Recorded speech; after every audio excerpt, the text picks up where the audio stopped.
Hello everyone, it is Heather and I am filming from our hotel, the Hilton in Washington DC. I just want to tell you a little bit about our visit to the Spy Museum, which is just across the street with very short distance from the front door of our hotel. I have been to the Spy Museum before when it was at its old location. I think that was over near Ford's Theater, but I can't quite remember. I went there with my dad and my husband and my son Andrew. Well, and I suppose, Megan, you were probably along, but you were a baby. And I remember that Andrew really liked it. The Spy Museum is now at a new location here at L'Enfant Plaza, right next to the Hilton. It's in a big, new, modern building, and it's very well done and very extensive, and the exhibits are really good. Again, I can't remember how much I paid for the tickets. It is a private museum, so you do have to pay, and currently during the pandemic, you also have to have a reservation, a timed reservation.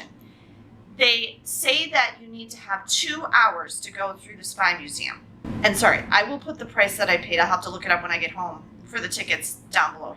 We went through it quite quickly, probably in about, what guys, an hour and a half? Yeah. Probably in about an hour and a half. We were excited because we knew that there's supposed to be a lot of interactive elements to going through the museum.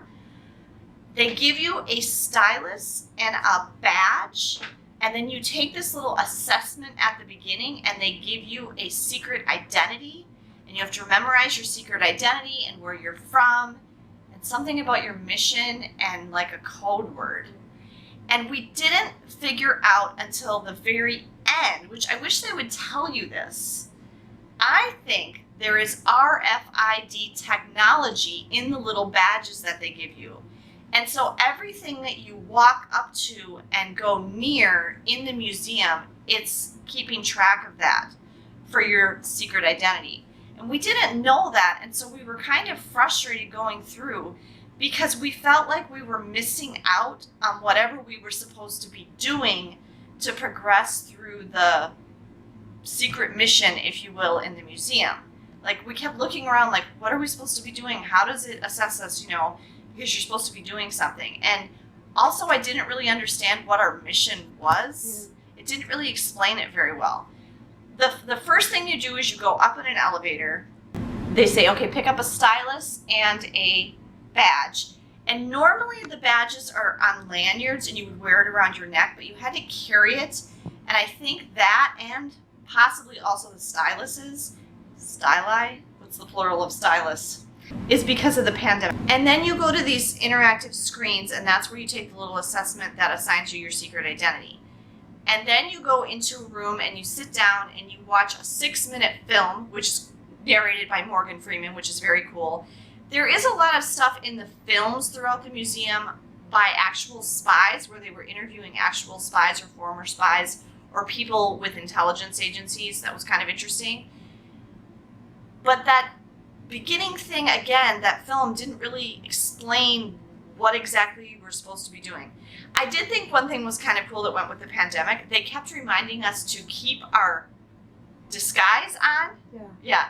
Your disguise was your face mask for the pandemic. And they said, make sure you keep your disguise on, covering your mouth and nose. And they said, if it slips down or you forget, we're going to remind you. And so I thought that was a clever way to put a little twist on it. But then once you get out into the exhibits, which there are 2 full floors of exhibits, there's a ton of stuff to look at. And I don't know how they could possibly expect anyone to be able to look at everything in there and read everything in there and look at every exhibit in only 2 hours. Like, there's no way. And there's just so much. And then I guess the thing for me was, and the kids agreed with me, there was just too many people. It was very, very busy and very, very crowded. So if this was a limited timed capacity, I'd hate to see what it's like during normal times, because I think it would just be insane. It was difficult to move around. It was difficult to get close to the exhibits. It was difficult to see certain things. I mean, you just kind of had to look out and hope like nobody was standing by something to really get a good look at it.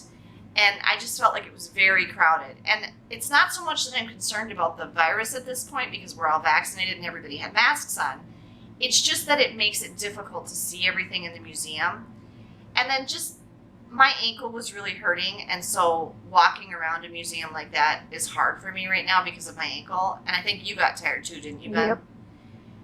And we just kept feeling like we must be missing something with this whole spy thing that we're supposed to be doing with our secret identity. We didn't understand what we were supposed to be doing. And there were several places where there were interactive screens and interactive exhibits that you were supposed to do, and I think it like helped assess your spy skill level. But we could never get on any of them because they were always all full. They were always all taken. Megan got on this one for code breaking, right, Meg? But she kept getting kicked off, right? It kept like threatening to kick me off, and then it actually did. It was like lost signal, which makes me think the cards did have The RFID technology, yeah. It kept saying the signal was lost and saying she was going to kicked off, and then eventually it did kick her off, so she couldn't complete the task. And then I happened to get a seat at this one thing, which was about the raiding of the compound where they found Osama bin Laden. And I got to do that, and the kids were able to stand behind me and watch me and help me make the decisions. And in the end, my assessment of the situation was about the same as President Obama's in the real situation. So that was kind of cool. But those were the only interactive things we got to do the whole time we were in the museum because they were all full and there were too many people sitting there.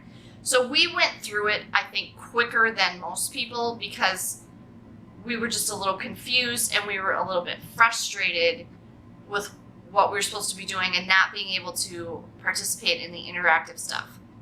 Then when you're done, there is a really big, cool, nice gift shop. And there's a really cool James Bond car in the lobby. And I'm going to put pictures and everything in this video of all of this stuff and kind of show you.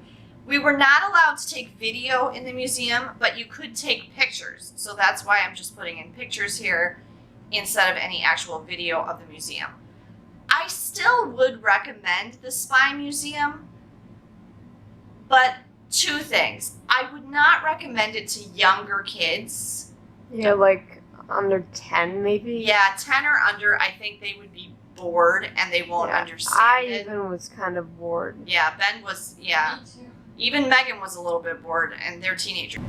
There's a lot of history involved, I feel too. like Andrew really likes it. Yeah. Just like who he is, he likes that kind of stuff. Yeah, and I think I would like it more if it hadn't been so crowded. Mm-hmm.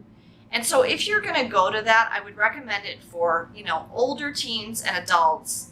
And I would recommend that you go at the lowest crowd time possible. So off season, not in summer, middle of the week, because we were going on a Sunday.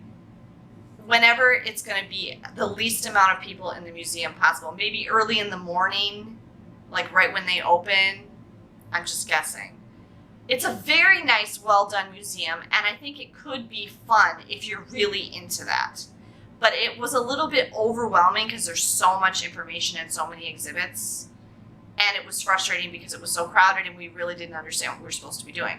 When we got to the very end, right before you go to the gift shop, it already knew who we were right when we walked up to the interactive screens. So that's when we realized, I think there's RFID technology in these cards.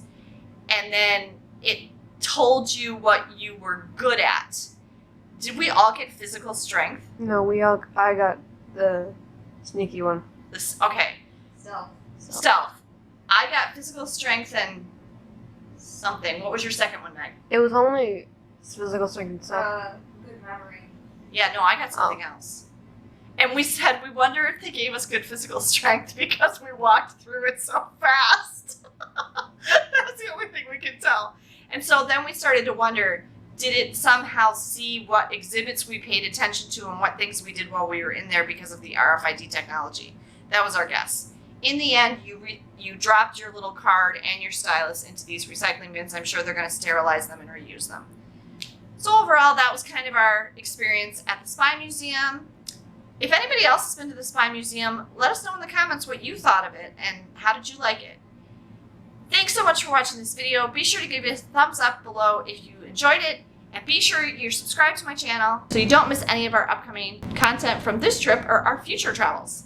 Have a great day, everyone, and safe travels. Bye.